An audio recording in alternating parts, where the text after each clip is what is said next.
Thoughts that control me until something bad left me so lonely and now. What is human trafficking?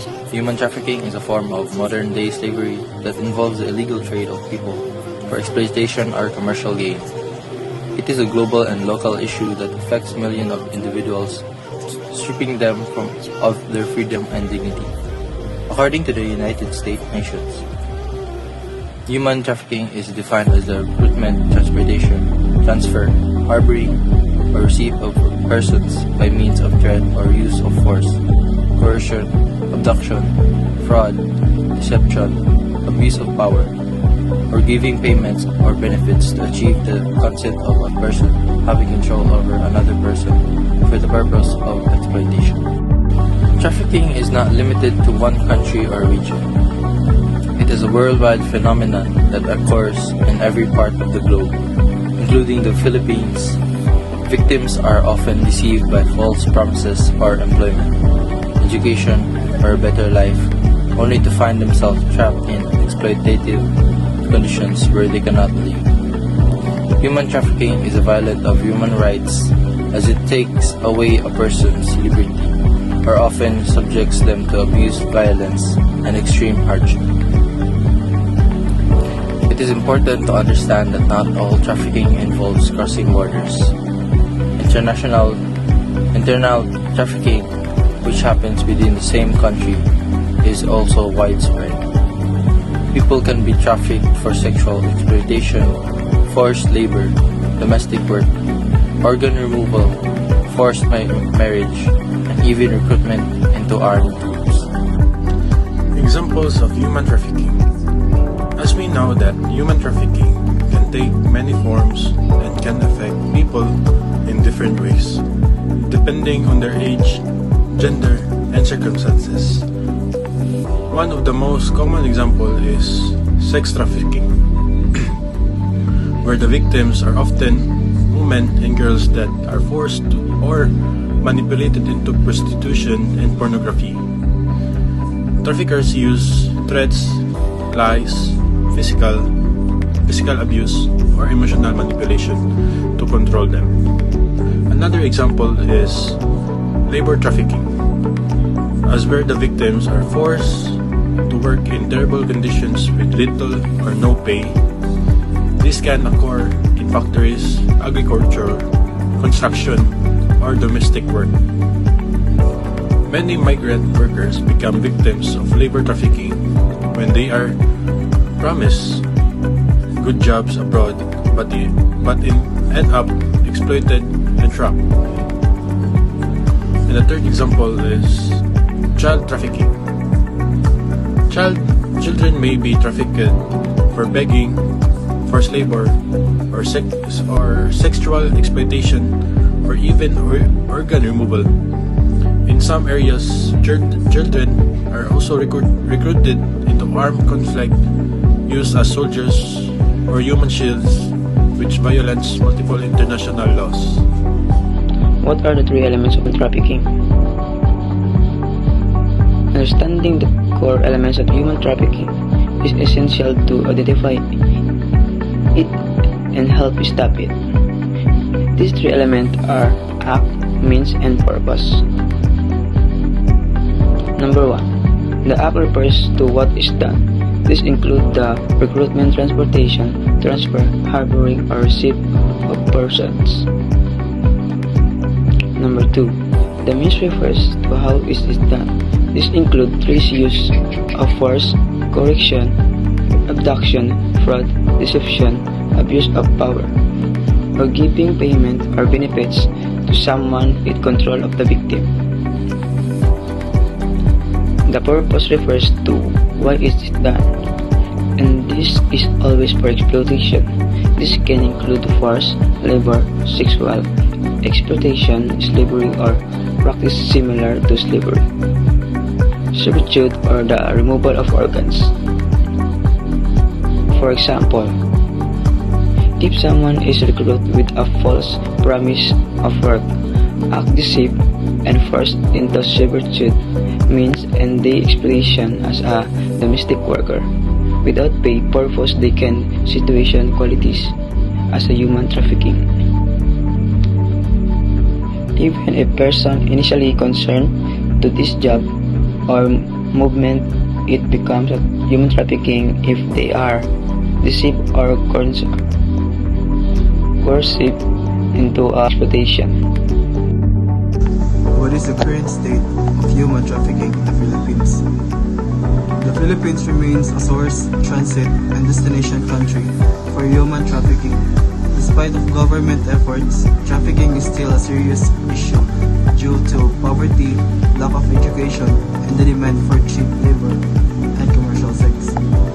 Many victims in the Philippines are women and children trafficked for sexual exploitation, forced labor, or domestic servitude, both within the country and overseas. The rise of online sexual exploitation children, or OSEC, has become a huge concern where traffickers use technologies to exploit victims remotely, often for paying foreign clients. There have been improvements. The Philippines has implemented the anti-trafficking laws, established interagency councils, and partnered with international organizations. However, enforcement remains a challenge, especially in the remote areas. Some corrupt officials even turn a blind eye, making it harder for victims to get justice. During the crisis like natural disasters or economic collapse, example, the COVID-19 pandemic, vulnerable communities become more at risk as traffickers take advantages of desperation. Human trafficking and migration often share the same desperate needs of individuals seeking better lives. For many migrants, their safety, opportunity, or reuniting with loved ones forces them to leave their homes. But this can be dangerous when they fall into the hands of traffickers who exploit their vulnerability. Whether crossing borders legally or illegally, migrants fleeing war, poverty, or persecution are frequently targeted by traffickers who tricks them into promising jobs, safe passage, or shelter, only to subject them to forced labor, sexual exploitation, or servitude. Some migrants who are desperate to improve their lives may accept these offers and unknowingly fall into trafficking situations once abroad. Their documents may be taken, they're forcefully isolated, and they may be forced to work under brutal and inhumane conditions. Even legal migrants can be trafficked if their employers exploit them or abuse their position. The lack of strong labor rights, language barriers, and fear of deportation make it difficult for migrant victims to report abuse. Most importantly, the society must stop turning a blind eye to these types of issues. Behind every trafficked individual comes a traumatic life experience and their sense of humanity lost, as it's our shared responsibility to ensure those stories lead to justice, healing, and hope. Understanding human rights in migration. Every human being, regardless of their immigration status, has rights that must be respected. These are known as human rights in migration. Migrants, whether documented or undocumented, are entitled to protection, dignity, freedom from discrimination, and access to justice.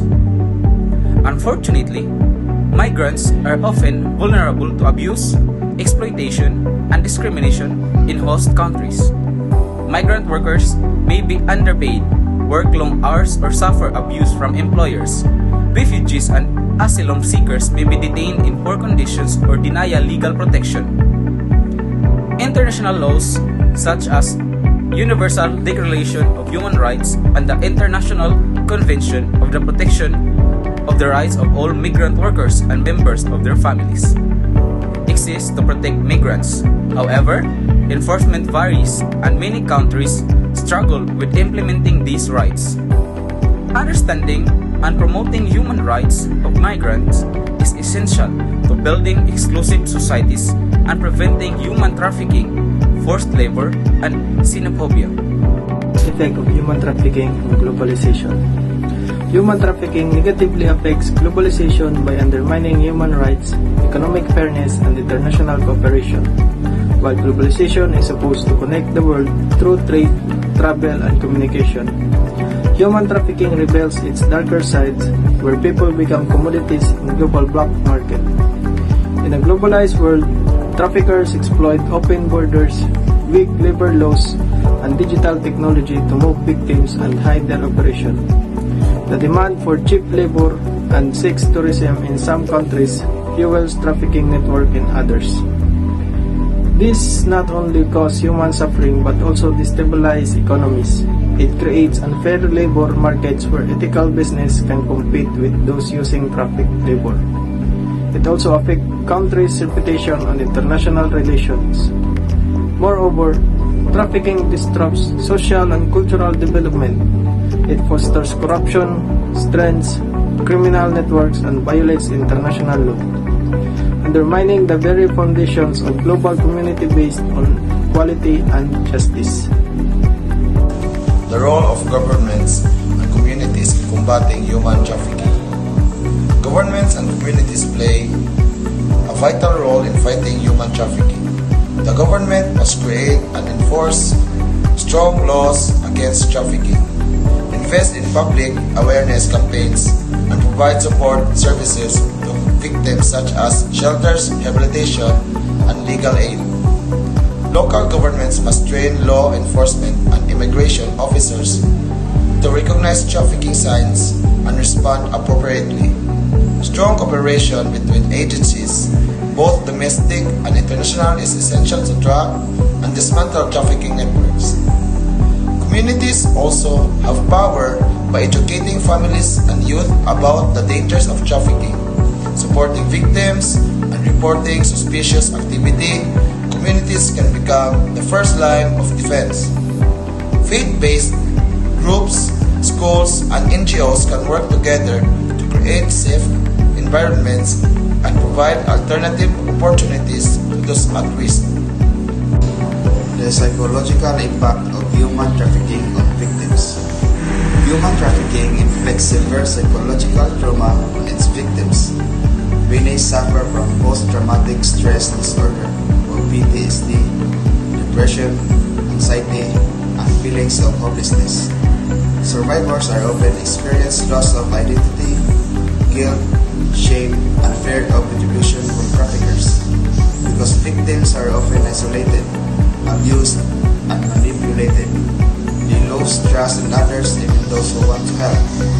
Recovery is not just about physical safety, but also mental healing.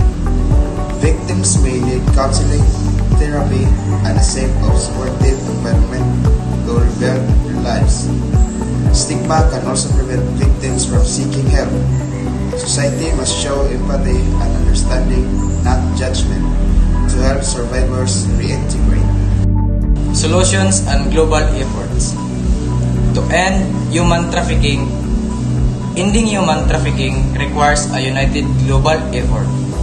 Organizations like the United Nations Office on Drugs and Crime, UNODC, International Organization for Migration, IOM, and NGOs work together to raise awareness, strengthen laws, and support victims. Countries must improve cross-border cooperation to stop traffickers who operate internationally. Technology can also be used for good to track suspicious online activity and rescue victims through cybercrime investigations. Education is key. People, especially the youth, must be taught how to identify trafficking risks and avoid dangerous offers. Job creation and poverty reduction also help prevent trafficking by reducing vulnerability. Finally, empowering survivors, giving them education, jobs, and legal support, turns them from victims into